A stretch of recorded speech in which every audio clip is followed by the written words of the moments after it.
Ladies and gentlemen, I'd like to welcome you to today's event, the 13 Behaviors of High Trust Leaders course preview. Before we get started, I'd like to mention that today's session is being recorded and you are currently in a listen-only mode. The On24 webcast room that you are logged into today allows you to individually adjust and resize all available panels that appear on your screen. To resize any of those console panels, simply click on the lower right corner of that panel to adjust. You can move panels to your preference by clicking anywhere on the top title bar of that panel and then dragging to your desired location within the console.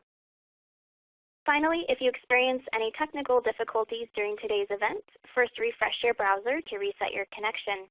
You can also enter a question into the Q&A panel stating your technical issue and we'll be happy to assist you. At this time, let's begin today's event, the 13 Behaviors of High Trust Leaders course preview. At this time, I would like to introduce your host, Tanya Shervoni, Senior Practice Leader, Leadership Development, Canadian Management Center. Tanya, the floor is yours. Thank you so much, and welcome everyone. I'd like to introduce you to this webinar that we're very excited about and give you a little bit of background for those of you who are new to Canadian Management Center. We are a national organization dedicated to prepare the next generation of leaders to thrive in tomorrow's marketplace. And transformational learning programs like the one we'll be discussing today is just one of the ways that we do that.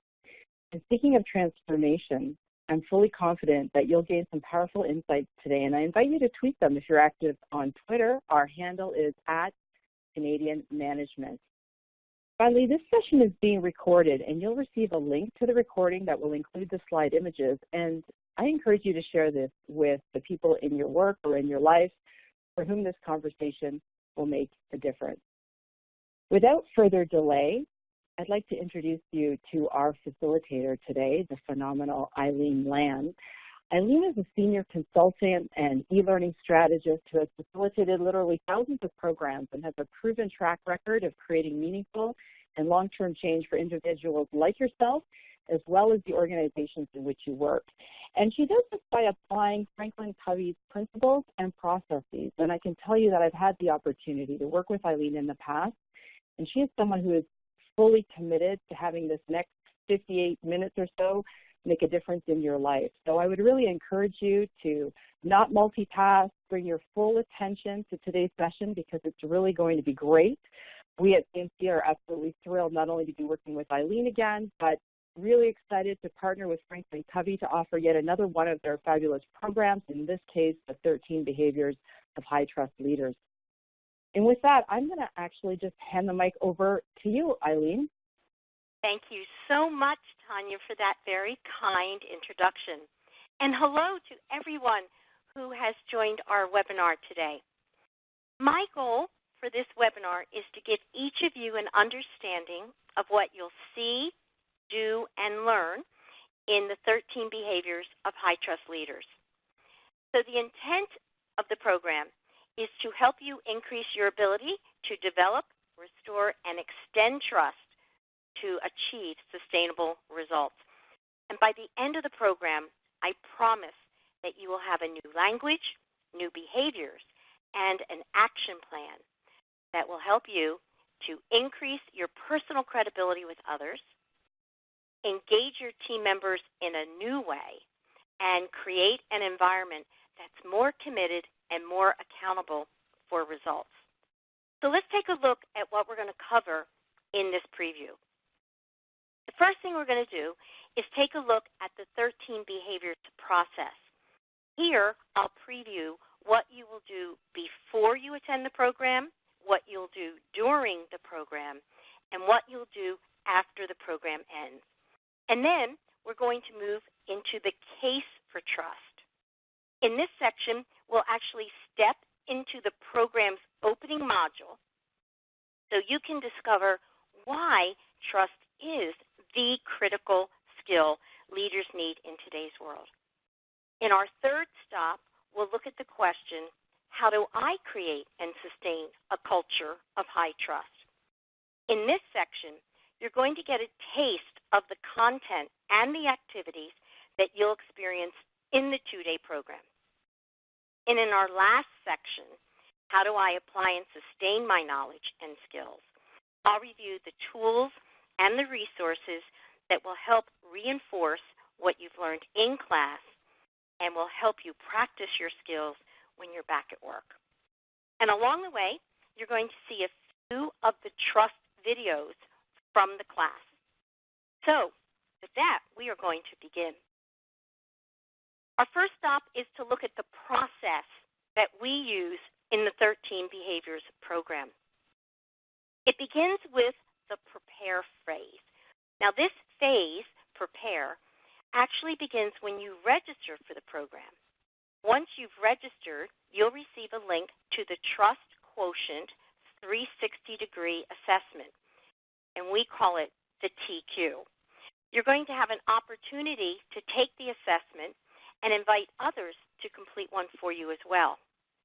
The ratings that you give yourself and the ratings that you'll receive from others will be compiled into your own Trust Quotient report. And this report gives you an indicator of the level of trust that people have in you. It will also give you insights into your strengths, which we hope you will capitalize on, as well as the areas in which you can improve, so you can build greater trust with others. Now, from the prepare phase, we move into learn and practice. Now, you're actually attending the class. During the 2 days, you'll learn and practice the language and behaviors of high-trust leaders. You're going to get a much clearer picture of what happens in learn and practice as we move into our next 2 sessions of this webinar.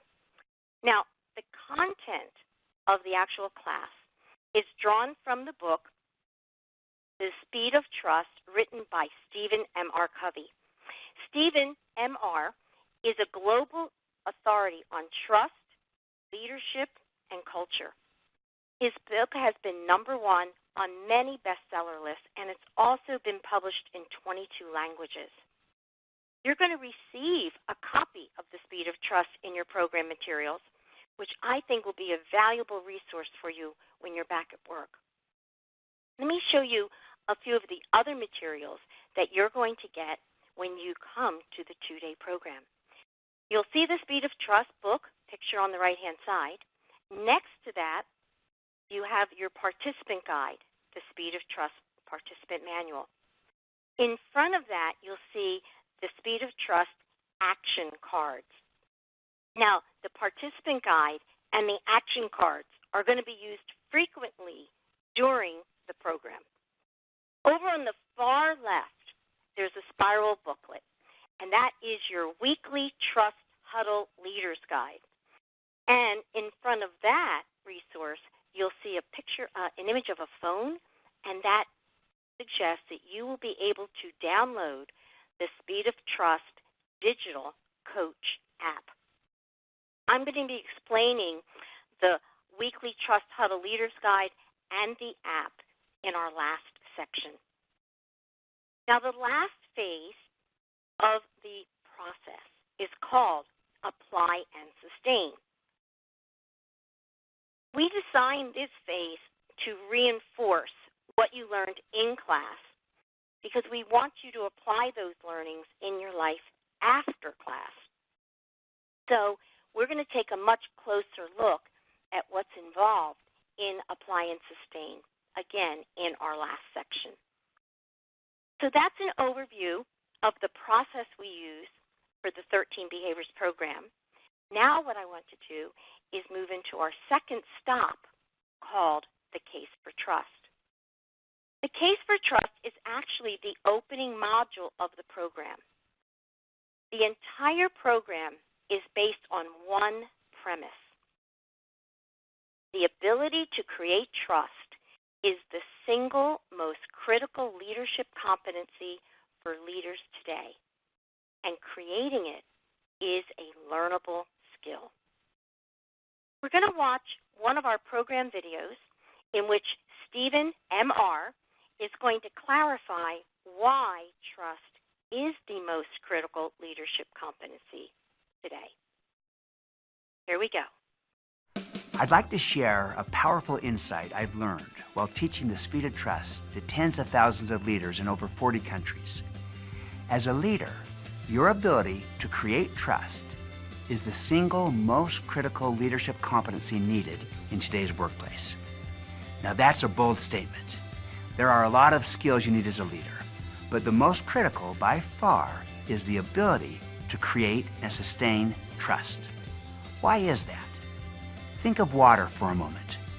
Water is the vital substance that sustains all life on this planet. When it's there, everything flourishes and grows. When it's not there, everything withers and dies. Without water, there is no life. The same is true for trust. When there is no trust, relationships decay, projects fail, customers go to competitors, initiatives underperform, and work grinds to a crawl. But contrary to what most people believe, trust is not some soft, elusive quality that you either have or you don't. Rather, trust is a pragmatic, hard-edged, economic, measurable, and actionable asset that you can create. In fact, creating trust is something you can get good at, and far faster than you might have thought possible. In my experience, many teams are overmanaged and underled. If you want to learn the defining skill that can transform you from a manager to a leader, then learn trust. It's trust that turns a group of people into a team. It's trust that turns a vendor into a true partner. It's trust that creates a strong brand with loyal customers. Like a ripple in a pond, trust begins with you. It spreads out to impact your relationships, your team, and even your entire organization. As you intentionally grow trust, the stronger your culture, the better your performance, and the more enduring your results. Trust truly is the one thing that changes everything.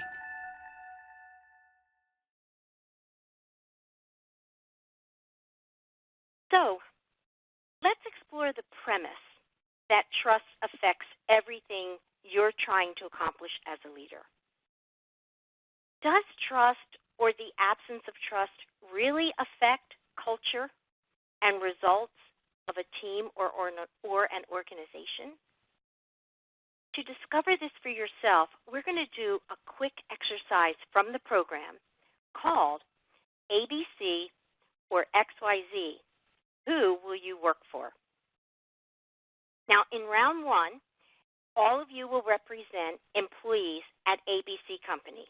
I'm going to describe how the employees behave, and then I'm going to ask you a few questions about what it's like to work at ABC Organization. When I get to that part, you can just mentally process your answers, or if you have paper and pen handy, you can just jot down a few ideas. It doesn't matter. So ready, ABC employees? Here's how you behave. You manipulate, distort, and spin the truth. You withhold and hoard information. You take credit even if it's not due. You operate from hidden agendas. You blame and badmouth others. You overpromise and underdeliver. You make excuses and violate expectations. And you skirt the real issues. Quite a list. Now, I'm going to ask you some questions. So stay in character as ABC employees. What are meetings like in your organization? Just take a few seconds, come up with your answer, or jot them down. What's turnover like?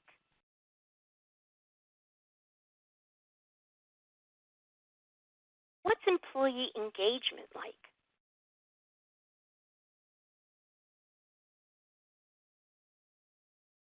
What's collaboration like?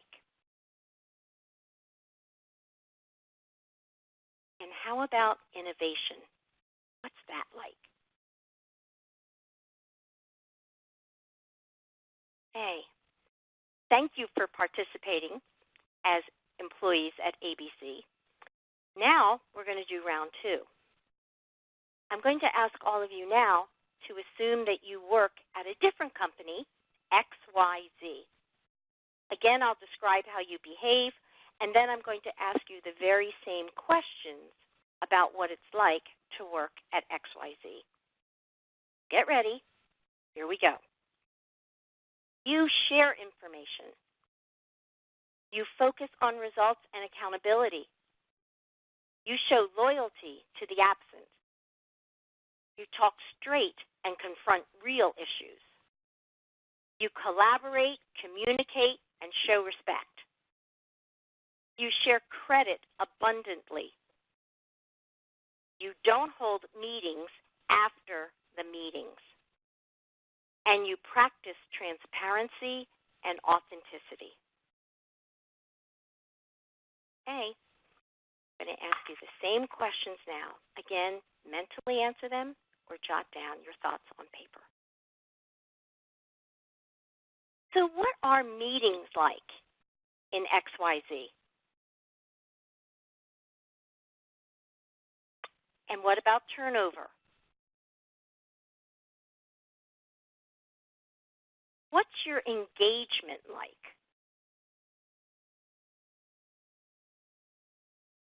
What's collaboration like at XYZ? And how about innovation? Now, in the live class, XYZ team would meet ABC team, and then we'd have a giant verbal debrief. We can't do that in our webinar. So what I'm going to do is share with you some typical responses we get from Team ABC and then Team XYZ. Team ABC says things like this. In meetings, there's lots of hidden agendas, so we're cautious. We're very careful about what we say because we don't want to give others an advantage over us. When they talk about turnover, they say people want to leave, and if they can, they do.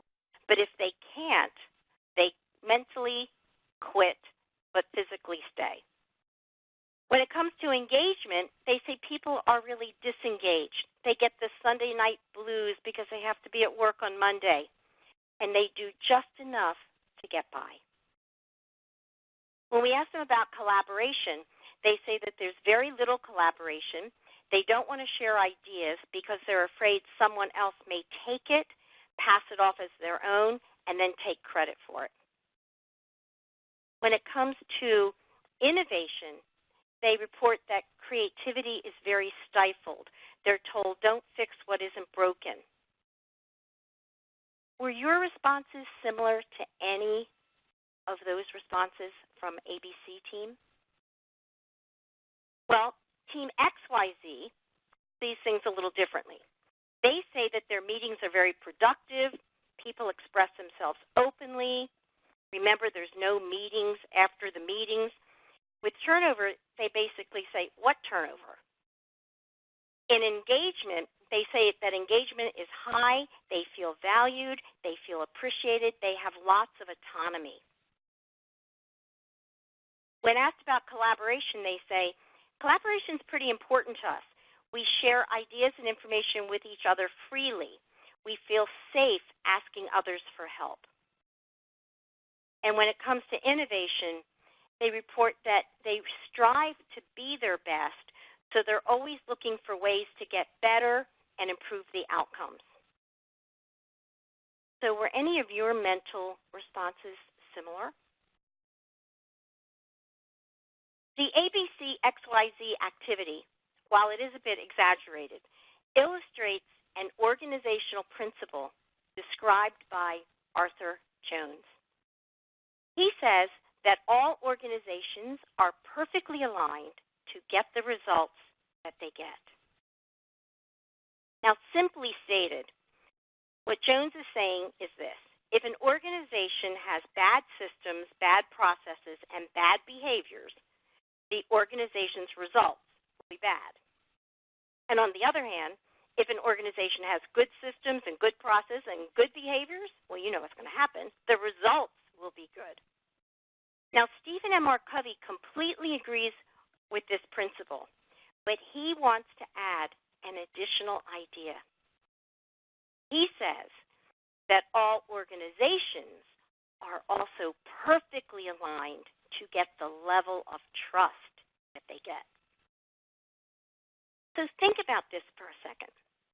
If an organization's systems and processes and behaviors all point to low trust, what's going to happen? Well, according to this principle, the organization becomes a low trust organization like ABC. When I read you the list of behaviors for ABC, I bet after 3 or 4 you thought, I know where this list is going. All the behaviors are going to be negative. Now, if employees really behaved in that way, what would the level of trust like be in ABC? Pretty low, wouldn't it? And since XYZ was the polar opposite of ABC, you knew pretty soon into the list that I was reading that the behaviors would be pretty positive. And you probably thought XYZ is going to turn out to be a really good place to work. It'll be fun. We'd have creative freedom. Your efforts would be appreciated. Others would have your back because the employees at XYZ acted in high trust ways, and that produces a high trust organization. The ABC XYZ activity highlights an important trust principle. Trust always impacts speed, how fast we get things done, and cost, which is the cost of getting things done. So here's our principle. Whenever trust goes down in a relationship or in a team or an organization, 2 things will inevitably happen. Speed, execution will go down, and the cost of getting things done goes up. So think about this experience in your own company. When trust goes down between you and another person or between teams, what happens to speed?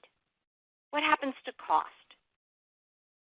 Speed's probably going to go down, and the cost of getting things done will probably go up, and you are paying what Stephen M. R. Covey says is a trust tax. A trust tax is the cost that organizations and individuals experience when there is low trust.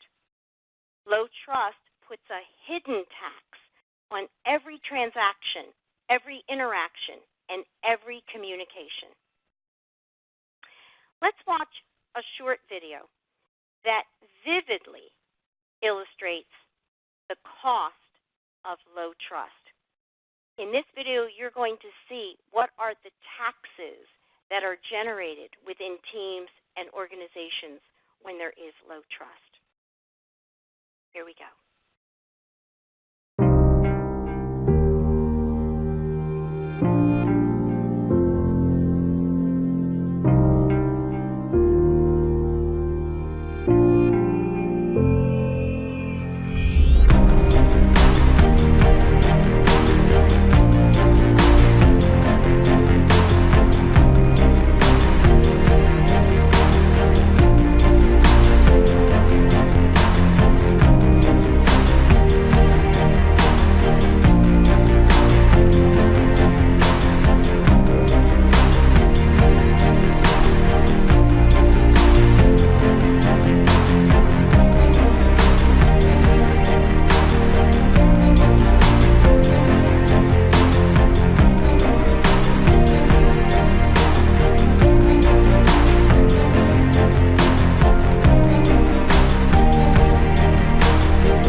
Sobering, isn't it?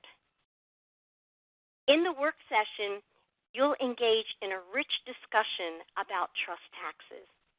You're going to have time to reflect and identify what trust taxes are operating within your team or organization. And then you're going to look at the costs associated with those taxes. Now, let's not forget about high trust teams.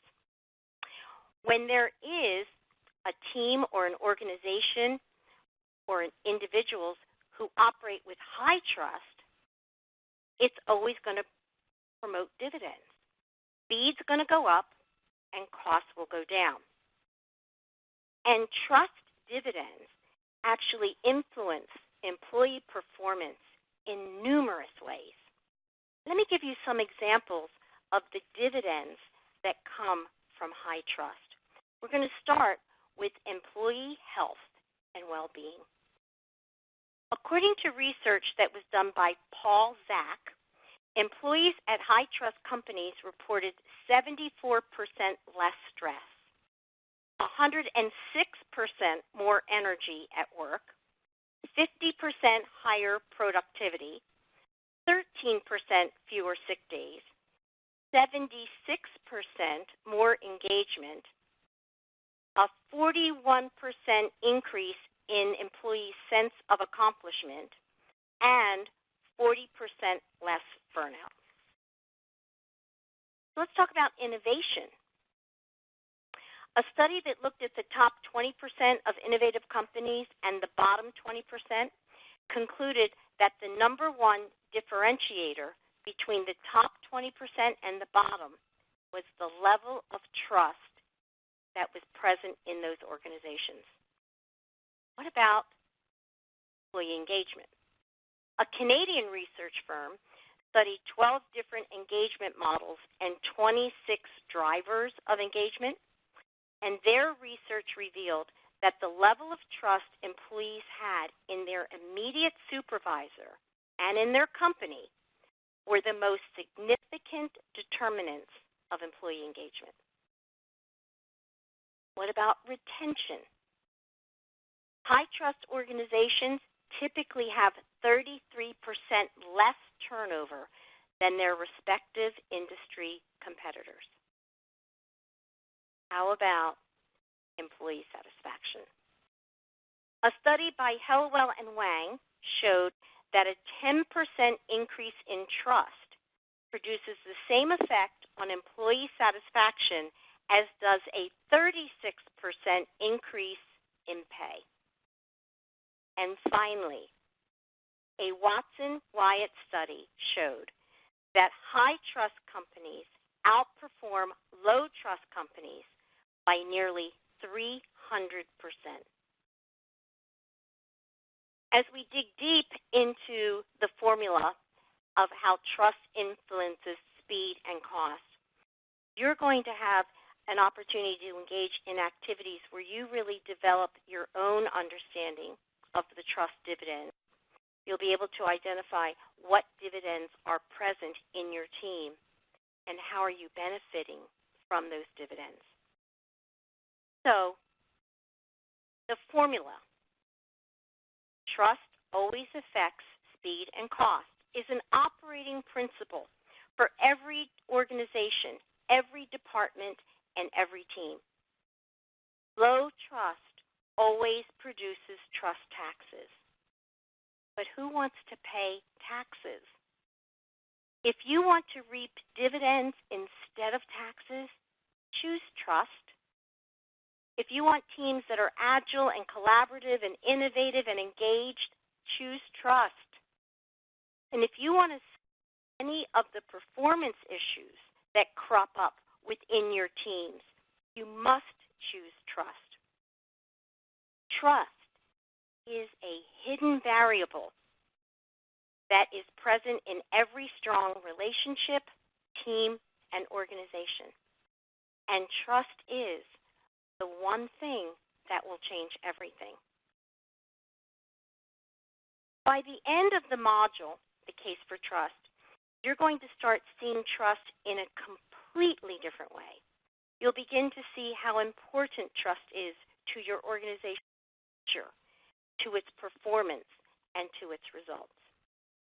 And as you start thinking about how important trust is, the next question that you probably will have is, well, how do I create and sustain a culture of high trust? Well, the power of the 13 behaviors content is that you will learn exactly how to create trust through what you say and what you do. Let's step into the next part of the course. As a leader, you generate trust at 5 levels. We refer to these as the 5 waves of trust. Now, trust begins with you. We call that self-trust. As you master self-trust, trust ripples out to your relationships. Relationship trust. Relationship trust ripples out and affects the organization. Organizational trust ripples out in the marketplace. Marketplace trust. And then marketplace trust will ultimately influence societal trust. Now, in our webinar, we're going to take a look at the first 2 of the 5 waves of trust. The first wave, self-trust, is where you will look deeply into your own credibility. And then in relationship trust, you will look at the behaviors that you display toward others. Now, taken together, self-trust and relationship trust become the foundational building blocks for creating a high-trust culture. We're going to spend just a little bit of time now with self-trust. Think of self-trust like a drop of water that goes into the trust pond. Without credibility, you will be unable to build trust in those other waves. In the next video that I'll show, Stephen M.R. is going to clarify what self-trust is and what are the 4 essential elements of self-trust. Now, because this video is a little bit longer than the others that you've seen, I encourage you to stand up and stretch while the video is playing. Here we go. Imagine you're in a court of law. You've been called as an expert witness. Dr. Farron, hello. Thank you. And the lawyer so from the much for prosecution being is so attempting to convince the judge that you are a credible witness. What will she try to prove? The first thing is that you are a person of integrity. Why don't you just tell us a little bit about yourself? Certainly. That you have good intent. That you're not trying to deceive or protect anyone. To research and develop ways of preventing, treating, and curing diabetes. Third, that your credentials are excellent. Would you please tell us a little bit about your professional accomplishments? I did my undergraduate advanced chemical engineering. And fourth, that you have a good track record and are known for producing results. In biochemical pharmacology. Oh, thank you so much. Now the lawyer for the defense gets up. Dr. Farron, your work is impressive. And he's going to attempt to convince the judge that you're not credible. How will your organization profit if you do indeed find a cure for diabetes? Our organization. Has the developed cure been shopped to any particular pharmaceutical company? I'm not aware of any kind of agreement. Do any of the pharmaceutical companies have interest in your organization? Your credibility boils down to these 4 issues: your integrity, your intent, your capabilities, and your record of results. The first 2 are character issues. The last 2 are competency issues. I call these the 4 cores of credibility, because your credibility rests upon your character and your competence. Take the core issue of integrity. In the 3rd round of the Italia Masters tournament, tennis champion Andy Roddick was paired against Fernando Verdasco. It was match point in favor of Roddick. Verdasco hit the ball, the line judge called it out, and the crowd assumed Roddick had won the match. The double fault called. It's all over. Oh, wait a minute. No, it's not over. But Roddick pointed out to the umpire a slight indentation on the clay court, which showed that the ball had landed on, not beyond the line. Everyone was amazed. Roddick had made a call against himself, and as a result, He lost the point, and he went on to lose the match. But he gained something far greater. He gained credibility and trust.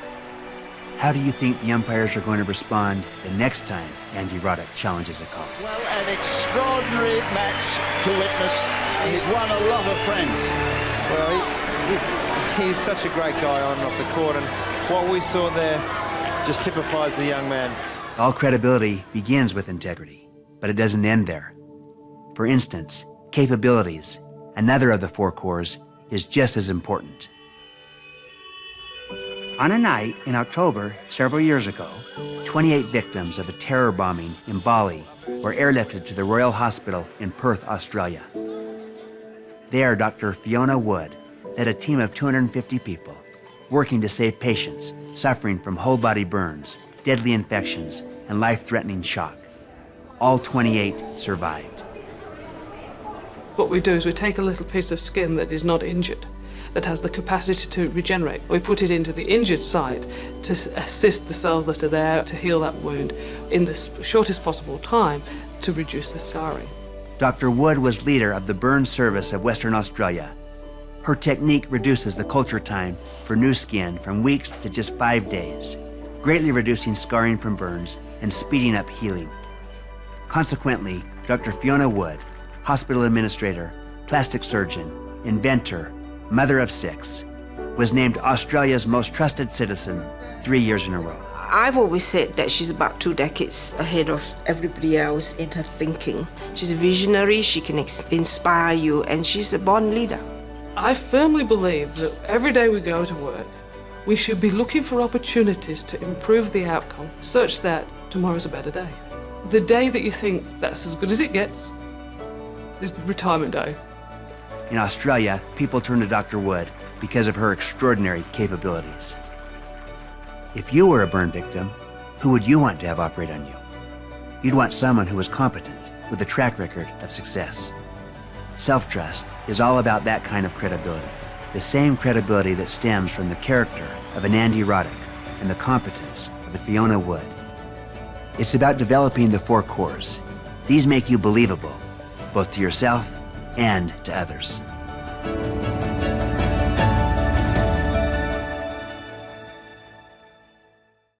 The self-trust video resonates deeply with many people who see it because it gives us a new understanding of the language of trust. We're learning how to define words like credibility, character, integrity, intent, competence, capabilities, and results. That's new for us. And the metaphor of the tree helps us really see how the elements of our personal credibility come about. And it enables us to view how we can grow our credibility with others by focusing on growing each of the 4 cores. In the work session, as we go deeper into credibility, you will review your TQ report to compare what your view is of your own credibility with those of others. And when you do that, you'll be able to start working on developing greater credibility through the use of cards from your Trust Action card set called the 4 cores of credibility cards. Now, picture here is one of those 4 cards. This is the core for integrity. On the front of the card, you have a definition of what integrity means, and then you also have the components of what makes us credible and have integrity. So you're going to look at congruence and humility and courage. On the back of the integrity card, you'll see integrity accelerators. So think of those as high leveraged actions that you can take to jumpstart or accelerate your credibility to a higher level. Now, by practicing with these tools, you will participate in many different activities that are designed to help you strengthen your 4 cores of credibility. As you get more confidence in your credibility, you're able to move to relationship trust. And remember, this wave focuses on your behavior, what you do, and how you do it. In relationship trust, you're going to learn about and work with the 13 behaviors of high trust leaders. These are cards that are also in your trust action card set.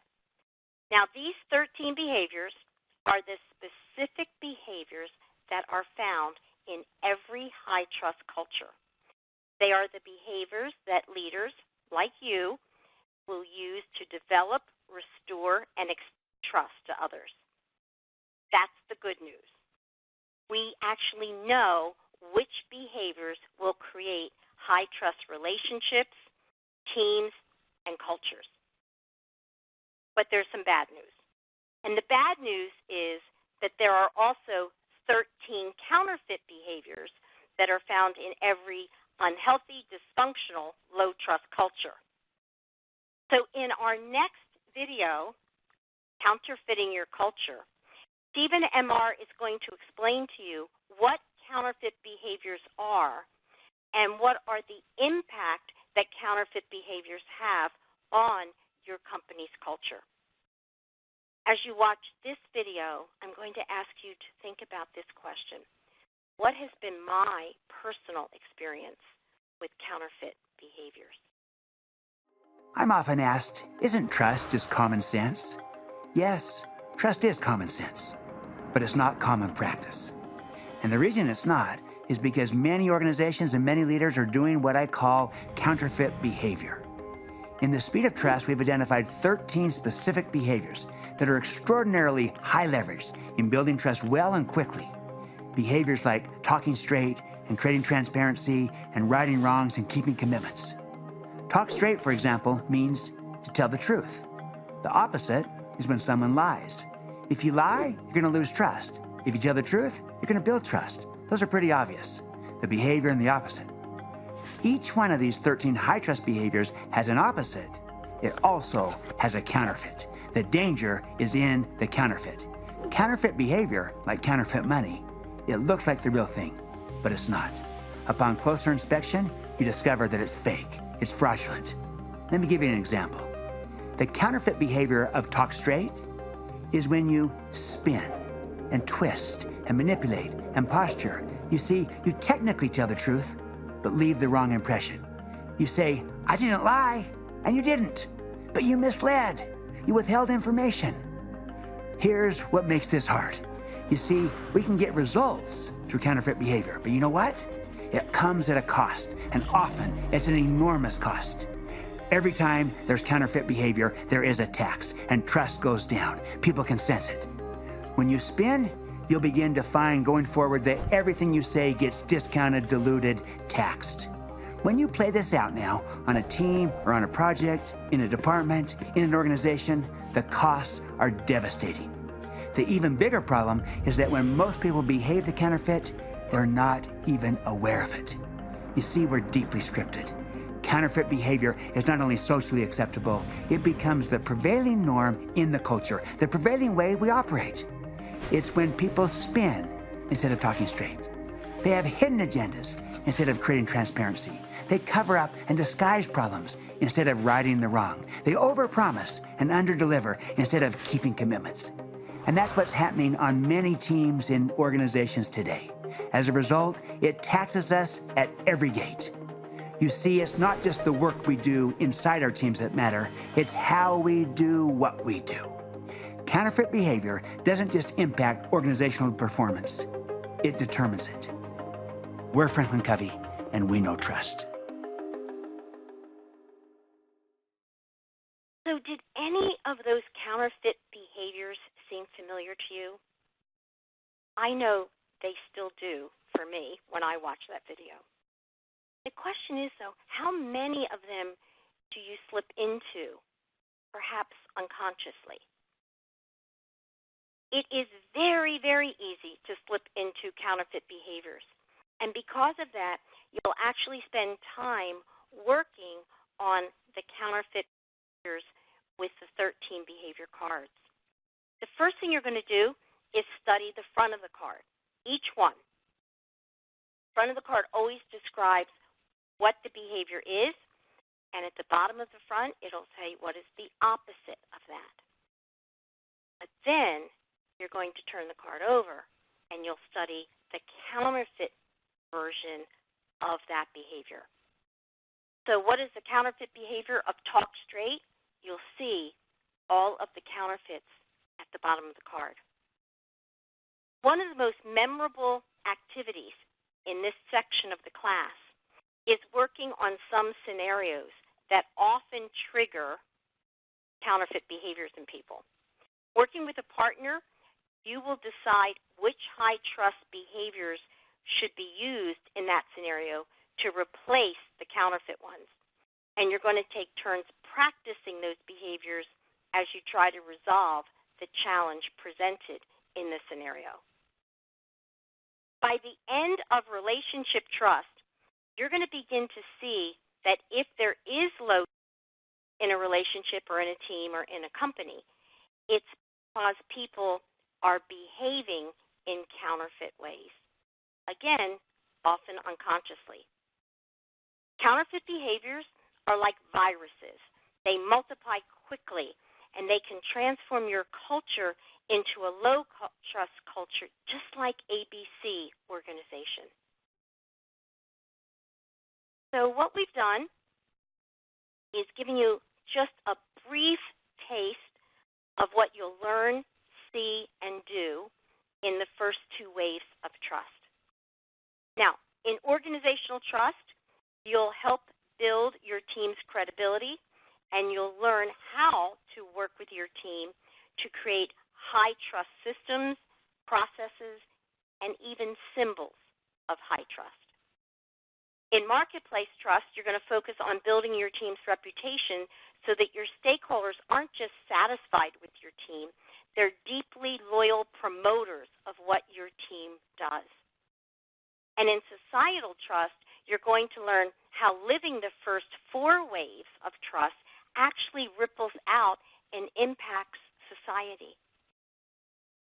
The 5 ways of trust will enable you, as a leader, to build and sustain a high-trust culture. But the real work begins when you leave the program. So let's look at our last stop. How will you apply and sustain what you learned? When you leave the work session, you're going to take all the resources that came with the course. You're going to have your Speed of Trust book that will deepen your understanding of the content, and if you take the time to read it, it will inspire you to new behaviors. You will also leave with your own leader accountability plan. As the course develops over the 2 days, you will be having opportunities to create an action plan for yourself. You will also leave with your weekly Trust Huddle Guide. Now, this Huddle Guide is going to help you lead an 8-minute, 9-minute, maybe 10-minute Trust Huddle with your team every week. This Trust Huddle can become part of an already existing meeting. We don't need more meetings. So if you have a staff meeting, you can attach an 8-minute Trust Huddle onto that meeting. Now, in class, you're actually going to learn about how to lead Trust Huddles, and you're going to practice them in the 3rd wave of trust, organizational trust. Another resource that you can use when you leave the class is the Digital Coach app. The Digital Coach app can actually be accessed on any digital device. It could be on your tablet, on your laptop, or your phone. Every week for an entire year, you're going to receive short, bite-sized learning fragments. We call them bursts. And these bursts are usually under 2 minutes in length. 1 week it might be a video, another week it could be an article, or it could be a quiz, or even a survey. And again, the purpose of getting these weekly bursts is to remind you and motivate you to keep applying the language and behaviors of high trust leaders. And let's not forget your trust action cards. The trust action cards that you used in class for self-trust and relationship trust are going to become tremendously important when you're back at work, especially in the first couple of weeks. Again, our hope is that these resources will reinforce, support, and motivate you to apply what you've learned in class.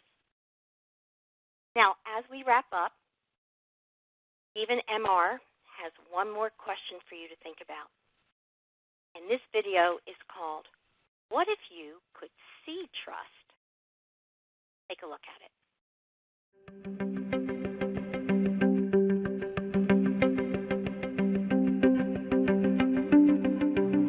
Never has there been more required of leaders and organizations than there is today. Expectations are higher than ever. Change is faster than ever. And the pressure to perform is unrelenting. And at the end of the day, you're still accountable for results. For many leaders, even good leaders, it seems like everything, even the simple things, take longer and cost more. So what's missing?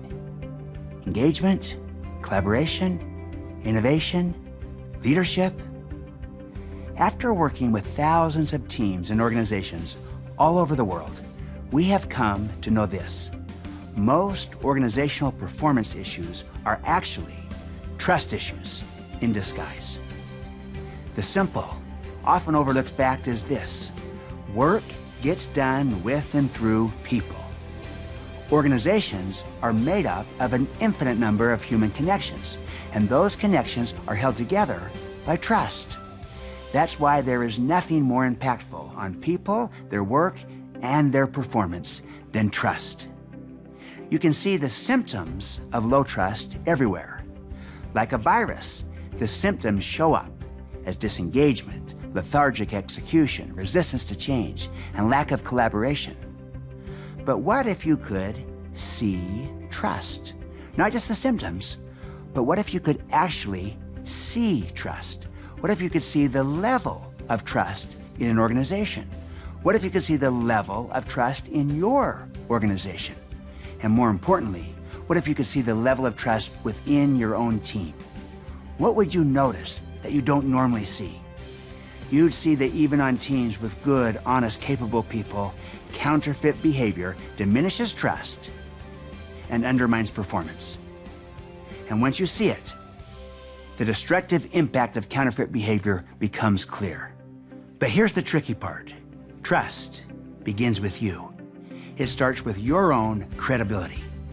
In the same way that you can behave your way out of trust through counterfeit behavior, you can also learn to intentionally increase your credibility and behave your way into trust. In fact, there are 13 specific behaviors found in every collaborative, engaged, high-trust, high-performing culture.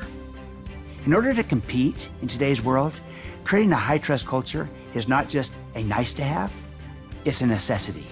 It is the foundation of all high-performing organizations. To survive and thrive, leaders need to inspire their people and lead teams that are agile, collaborative, innovative, and engaged. You can unknowingly ignore, underestimate, or neglect the laws that govern trust, but they will not ignore you. We've spent the last 20 years developing the framework and process for creating the one thing that drives all organizational performance. We're Franklin Covey, and we know trust.